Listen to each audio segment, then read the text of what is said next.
Hitting long irons is one of the hardest shots in golf, but there's things we can do in our setup and in our swing to make sure we're getting purer, good feeling connection on our long irons.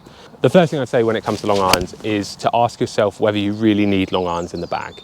Nowadays, there are so many different options, including driving irons or hybrids, that make it much easier to get consistent strike and are much more forgiving to give us those harder yardages, but in a much easier way.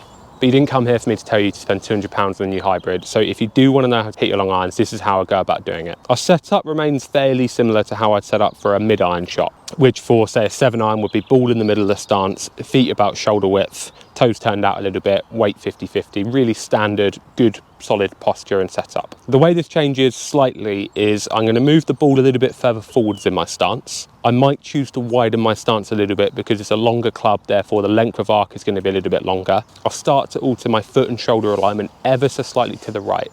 And the reason for this is because the ball position is further forward in my stance, I'm hitting the ball later in my arc, meaning that the club has gone past my centre point and is now travelling slightly to the left.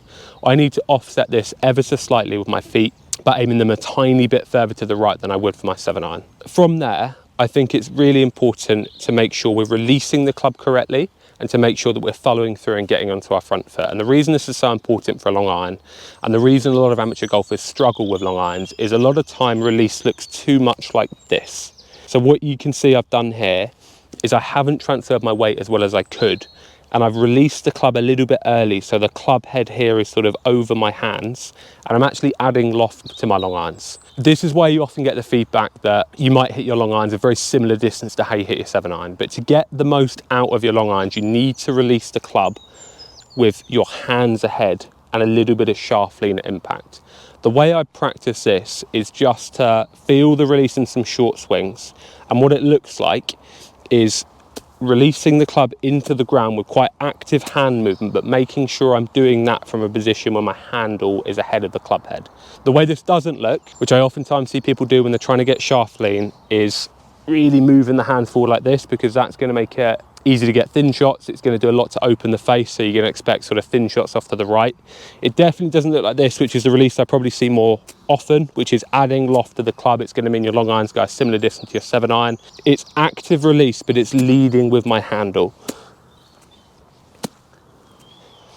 So I feel this a couple of times in some shorter swings and making sure you're hitting the ground in the right place. But the feeling is in slow motion, like my handle leads and then the club head's released into the turf. This is how you de-loft your irons slightly, and this is how you get the most out of your long irons to get that piercing, longer shot.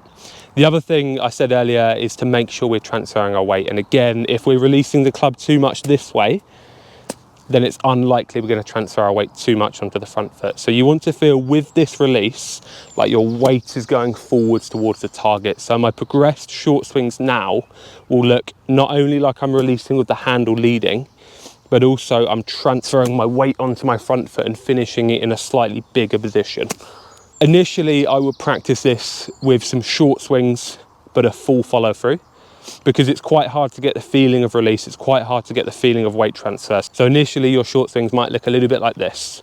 Setting up in the right way, releasing the club with a bit of shaft lean, half a backswing, but a full finish position. You'll start to see that ball launching out there a little bit lower, getting the beginnings of that sort of piercing flight that we're looking for.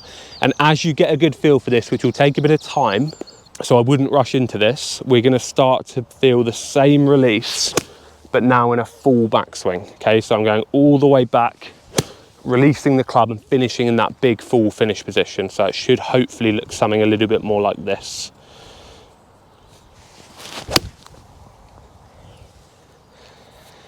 And again, that's the only way you're really going to start to get that piercing flight.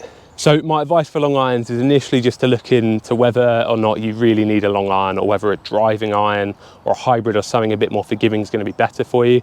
But if you are adamant that you want to keep with your 4, 5, even maybe 3-iron, we need really good release with a bit of shaft lean to compress the ball and de-loft the club slightly. And we need to make sure we're committed to this big full finish position.